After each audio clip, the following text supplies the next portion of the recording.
संगत तव्हांखे लख लख मुबारकूं हुजनि।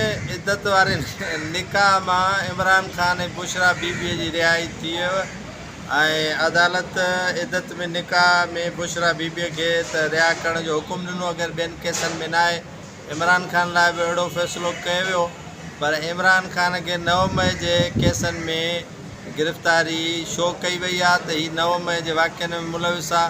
बाक़ी त इमरान ख़ान जा सभई केस ख़तमु थी विया। अॼु जेको आहे सो इद्दत में निकाह वारे जेके मामले जी महफ़ूज़ थियल फ़ैसिलो उहो इस्लामाबाद में जी जेका सेशन कोर्ट आहे उन इस्लामाबाद जे जज फ़ैसिलो ॾिनो आहे। जज आहे मोहम्मद अफ़ज़ल मजूका ऐं उन ख़ातून अवल साबिक़ा ऐं साबिक़ वज़ीर आज़म इमरान ख़ान जी अहलिया जे ख़िलाफ़ु जेको फ़ैसिलो ॾिनो उहो कलदम करार ॾिनो वियो ऐं खेनि रिहा करण जो हुकुम ॾिनो वियो। बुशरा बीबीअ जे लाइ चयो वियो त अगरि ॿियनि केसनि में मुलविस न आहे त हुनखे आज़ादु कयो। हाणे धक मथां धक लॻे पियो मौजूदा हिन हुकूमत खे ऐं मौजूदा जेका हुकूमत आहे नून लीग जी उनजे परेशानियुनि में वॾो इज़ाफ़ो थी वियो आहे ऐं उन्हनि जो दिमाग़ कमु नथो करे त कयूं त आख़िर कयूं छा।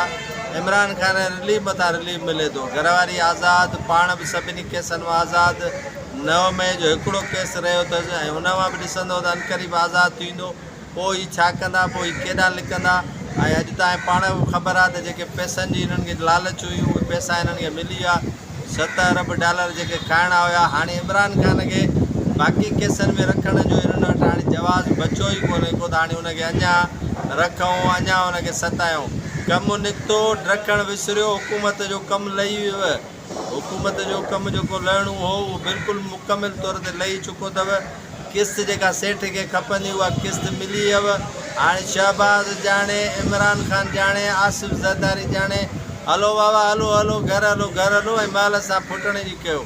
सो अॼोको जेको फ़ैसिलो अदालत ॾिनो आहे, PTI ॾाढी ख़ुशि आहे, वर्करनि ऐं कारकुननि बि ख़ुशी आहे ऐं उन्हनि मिठाइयूं तक़सीम कयूं आहिनि। अडियाला जेल में जेको रोज़गार चइबो आहे उहो पुॼी वियो ऐं बुशरा बीबीअ खे आज़ादी मिली वई।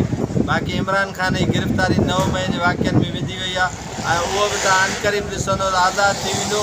इहो सिलसिलो जेको जमूद वारी जेका सूरत हाल हुई उहा जमूद टुटी चुको आहे ऐं जमूद टुटण जो मक़सदु इहो आहे त पाकिस्तान जे अंदरि कुझु वॾो थियणु वञे पियो ऐं उहो धमाको तव्हां अनक़रीब चंद ई ॾींहंनि में ॿुधंदव त कहिड़ो धमाको थिए थो पियो।